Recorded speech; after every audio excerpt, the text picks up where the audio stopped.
और बीजेपी के वरिष्ठ नेता और पूर्व उप प्रधानमंत्री लालकृष्ण आडवाणी ने एक ब्लॉग लिखा है जिसमें उन्होंने राम मंदिर आंदोलन और रथ यात्रा के दिनों का जिक्र किया है। आडवाणी ने इस ब्लॉग में पीएम नरेंद्र मोदी की तारीफ भी की है। उन्होंने लिखा है कि यात्रा की शुरुआत से ही नरेंद्र मोदी उनके साथ थे। लालकृष्ण आडवाणी ने लिखा कि मोदी उस समय बीजेपी के होनहार नेता थे। इसके अलावा उन्होंने बताया कि कैसे 1990 में जब रथ यात्रा निकाली गई थी तो कई वोट बैंक की डर की राजनीति के कारण रथ यात्रा का विरोध भी लीडर्स कर रहे थे। रथ यात्रा के दिनों को याद करते हुए उन्होंने लोगों की आस्था और उत्साह का भी जिक्र किया है। लालकृष्ण आडवाणी ने यह भी बताया कि रथ यात्रा के सबसे मर्मस्पर्शी अनुभव उन्हें देश के गांवों और दूर दराज के कस्बों में मिले। उन्होंने अपने ब्लॉग में श्री राम को भारतीय आत्मा का प्रतीक भी बताया। आडवाणी ने लिखा है कि 500 सालों से भव्य राम मंदिर के निर्माण की इच्छा रही है जो कि अब पूरी होने वाली है। उन्होंने नवंबर 2019 को सुप्रीम कोर्ट के दिए गए फैसले पर भी प्रसन्नता जाहिर की। आडवाणी ने लिखा कि 22 जनवरी को उनका दिव्य सपना साकार होगा और वो खुद को धन्य मानते हैं इसके लिए कि उन्हें इसका साक्षी बनने का अवसर मिलेगा। साथ ही साथ इस ब्लॉग में आडवाणी ने अटल बिहारी वाजपेयी और अपनी पत्नी को भी याद किया है। तो आपको बता दें, एक ब्लॉग लिखा उन्होंने और किस तरह से वो तमाम अनुभव उसको साझा करते हुए साथ ही साथ प्रधानमंत्री नरेंद्र मोदी के उस समय के सहयोग को भी उन्होंने यहाँ पर याद किया और अटल बिहारी वाजपेयी और अपनी पत्नी को भी याद किया है। रथ यात्रा, सारथी और अब साक्षी, किस तरह से देखिए ये जानकारी अब सामने आ रही है। अयोध्या में साकार होगा भव्य राम मंदिर का सपना। ये कुछ बड़ी बातें आपको बता रहे हैं। रथ यात्रा, सारथी और अब साक्षी। श्री राम की जन्मस्थली अयोध्या में मंदिर निर्माण हो रहा है। ये बड़ी बातें लालकृष्ण आडवाणी की जो आज इस ब्लॉग में उन्होंने लिखा है वो आपके सामने। उन्होंने ये भी लिखा कि मैं धन्य हूं कि इस ऐतिहासिक क्षण का मैं साक्षी बनूंगा। सार्थक जीवन और समाज की नींव आस्था पर टिकी हुई है। श्री राम भारत की आत्मा और सभी मानवीय गुणों के प्रतीक हैं।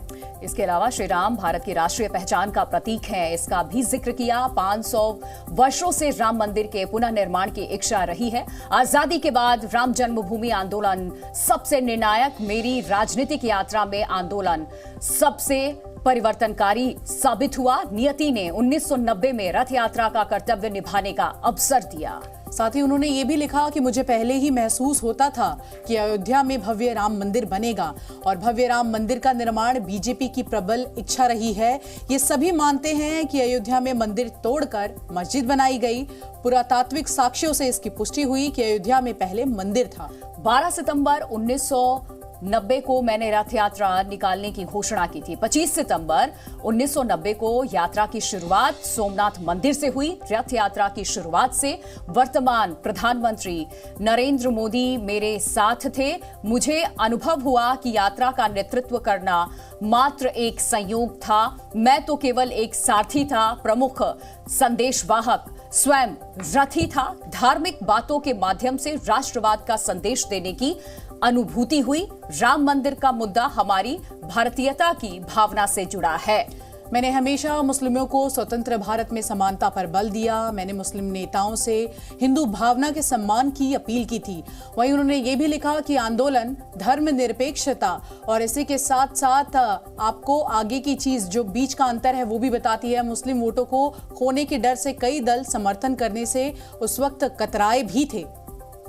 तो वोट बैंक की राजनीति के लालच में आंदोलन के खिलाफ थे कई दल। ये कहा मुस्लिम वोटों को खोने के डर से कई दल समर्थन करने से कतराते थे। इन बातों का जिक्र किया कि वोट बैंक की जो राजनीति थी उसके लालच में आंदोलन के खिलाफ कई दल उतरे थे। और नवंबर 2019 में सुप्रीम कोर्ट के फैसले से मुझे बेहद खुशी हुई।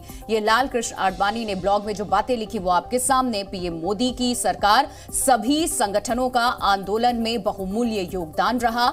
और इसके अलावा इन्होंने लिखा, आज मुझे 2 व्यक्तियों की बहुत याद आ रही है। उन 2 व्यक्तियों का जिक्र भी ये करते हैं आगे। पहले अटल जी जो मेरे जीवन का अभिन्न हिस्सा रहे, उनका जिक्र इन्होंने किया। इसके अलावा दूसरी मेरी पत्नी कमला जो मेरे जीवन के स्थिरता का मुख्य आधार रही। लालकृष्ण आडवाणी का ये ब्लॉग 22 जनवरी से पहले पूरे देश का वातावरण सचमुच राममय हो गया है। तो रथ यात्रा, सारथी और अब साक्षी, आप देखिए क्या कुछ लिखा उन्होंने। लगातार हम आपको बता रहे हैं, मैं श्री राम के चरण कमलों में अपना शीश झुकाता हूं, ये लिखा आडवाणी जी ने। और इसी के साथ साथ आपको बता दूं कि 2 लोगों को खासकर याद किया है उन्होंने, और ये 2 तस्वीरें भी इस वक्त आपके सामने हैं। जब राम मंदिर आंदोलन पर आडवाणी जी का ब्लॉग, जो कि अभी हम लगातार आपको पढ़कर सुना रहे थे, उसी के साथ साथ आप देखिए कि पहले सारथी बना अब साक्षी बनूंगा, ये भी उन्होंने लिखा है। तो राम जन्मभूमि आंदोलन से जुड़े रहे लगातार, और किस तरह से जब अब मंदिर प्राण प्रतिष्ठा को लेकर तैयारियां जोरों पर है, तो ऐसे में अपने अनुभव, उन दिनों को याद कर, उन समय के जो सहयोगी हैं उनको याद कर एक ब्लॉग उन्होंने साझा किया है, और तमाम बातों का यहाँ पर प्रिया उन्होंने जिक्र किया है बहुत ही अलग अंदाज में।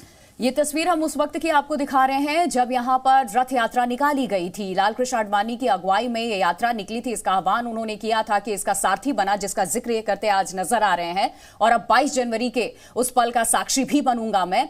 और वो तस्वीर हम आपको दिखा रहे हैं कि कैसे राज्य दर राज्य लोग इसका हिस्सा बनते चले गए, और कितनी भारी बड़ी संख्या में लोग इस रथ यात्रा के साथ रहे। उसका भी जिक्र उन्होंने किया कि कुछ लोग थे जो वोट बैंक की राजनीति के डर से वैसे दल साथ नहीं आ पाए थे, और यह भी जिक्र करते ये नजर आए कि 25 सितंबर 1984 का वो दिन जो कभी भूल नहीं सकते। इसके अलावा 1990 का भी इन्होंने जिक्र किया था कि मेरा जो ये सपना था वो आज साकार हुआ। जी न्यूज़।